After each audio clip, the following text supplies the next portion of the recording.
I got so much motherfucking design on right now.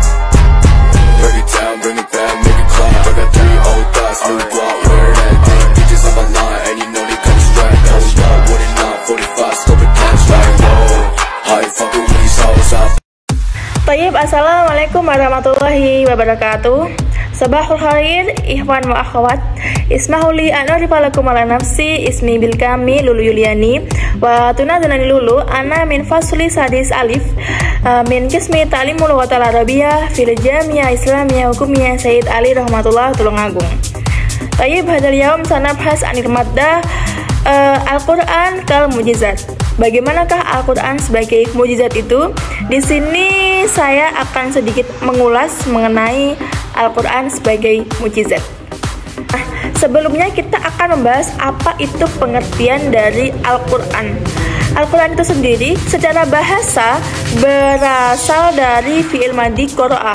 Jadi Al-Quran itu merupakan bentuk masdar dari fi'il madhi qara'a yang berarti bacaan. Selanjutnya kata ini juga berarti kitab suci yang diturunkan Allah Subhanahu wa taala kepada rasulnya Nabi Muhammad SAW dalam bentuk mushaf,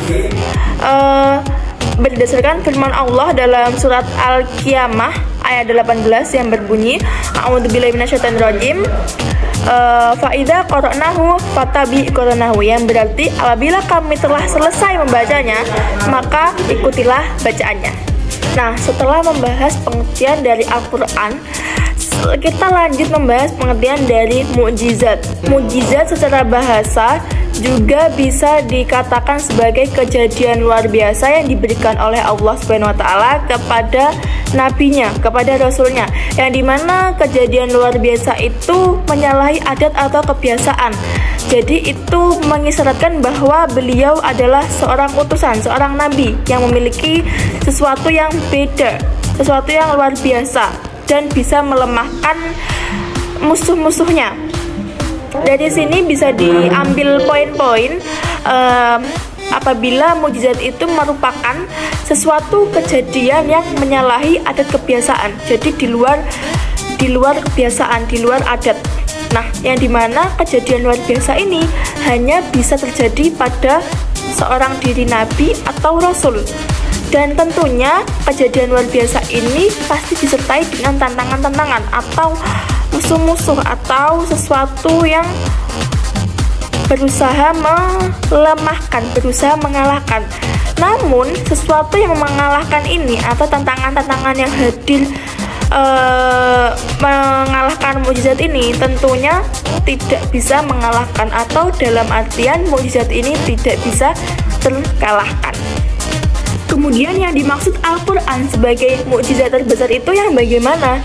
Nah, inilah yang membedakan mukjizat Al-Quran yang diberikan oleh Allah kepada baginda Rasulullah dengan mukjizat yang diberikan kepada nabi-nabi sebelumnya.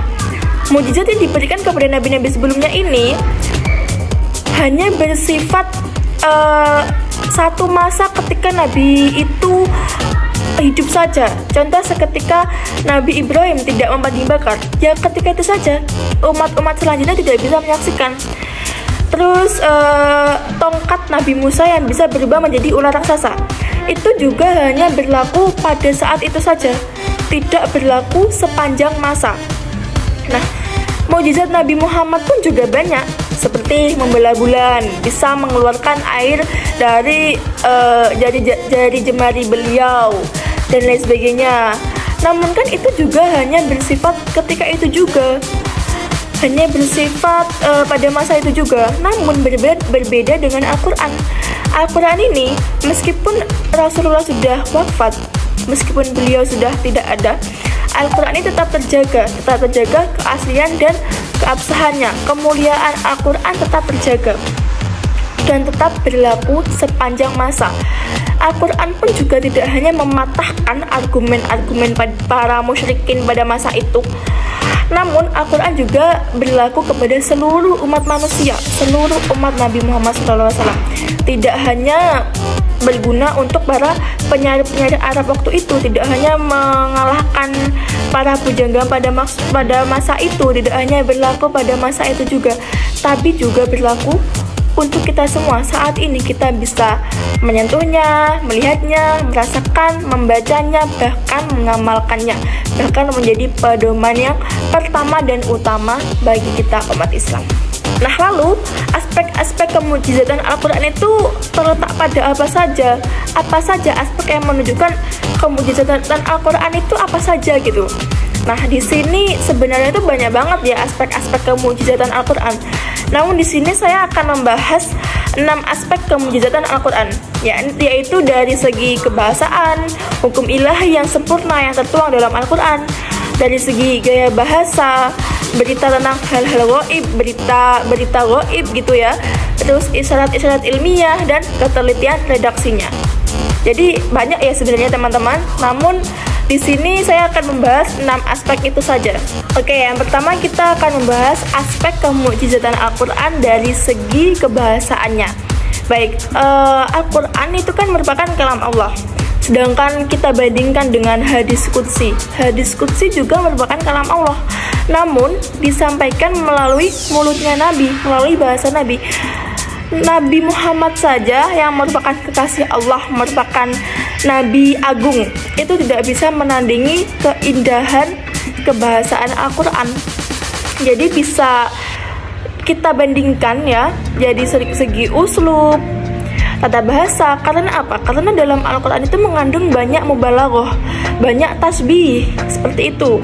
Jadi tidak ada penyair Arab pun yang paling hebat tidak akan bisa menandingi keindahan kebahasaan Al-Quran dari segi nada dan langgamnya, singkat padat banget Al-Quran itu. Meskipun singkat, namun itu dalam sedikit kata itu maknanya sangat padat sekali, sehingga para mufassirin di dunia ini bisa menciptakan tafsiran yang berbeda-beda gitu dan memuaskan semua para pendengarnya. Mungkin bagi orang awam Al-Quran itu terdengar biasa saja gitu, tapi bagi orang yang ulul albab, bagi yang pemikir, Al-Quran itu sangat indah jika dipahami maknanya, jika diserapi makna-maknanya. Itu dari segi aspek kebahasaannya.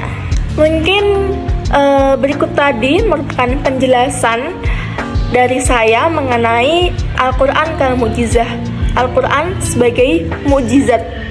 Jadi tadi sudah kita bahas mengenai pengertian dari Al-Quran itu sendiri, pengertian mukjizat itu sendiri, aspek-aspek kemukjizatan Al-Quran, hingga fungsi dan kedudukan Al-Quran bagi kitab-kitab sebelumnya.